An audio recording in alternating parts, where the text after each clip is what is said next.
commencé à redevenir très très inquiète dans les années 80, qu'on a appelé les ugly 80s. Hein. Je n'étais pas la seule à inquiéter. Et je voulais prendre des petites parts de Karl Polanyi, qui est pour moi la grande transformation. C'est un des grands livres, hein, bien sûr, pour moi. Comment l'économique s'émancipe du politique. Absolument. Se désencastrement. Se désencastre, voilà. Et voilà. Et donc, je me disais, je relisais Karl Polanyi, et je voyais Reagan, Thatcher, et je me disais, mais on a beau dire que l'histoire ne repasse pas deux fois les mêmes plats, oui, il y a quand même des dépendances de sentiers, il y a quand même des grands courants, et je voyais remonter le totalitarisme. Et je me souviens d'avoir discuté sur la montée du Front National avec un de mes collègues sociologues.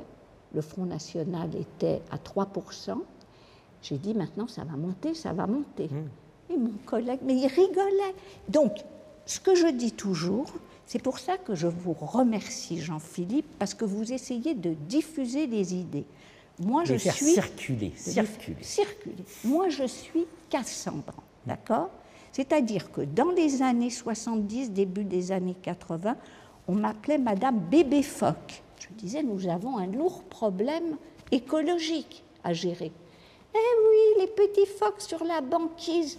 Je pense que ma ressemblance avec Brigitte Bardot a toujours été assez ténue. Mais Madame Bébé Phoque, parce que je leur disais, mais nous devons... L'environnement, ça compte, l'inscription dans le territoire, ça compte, voilà. Etc.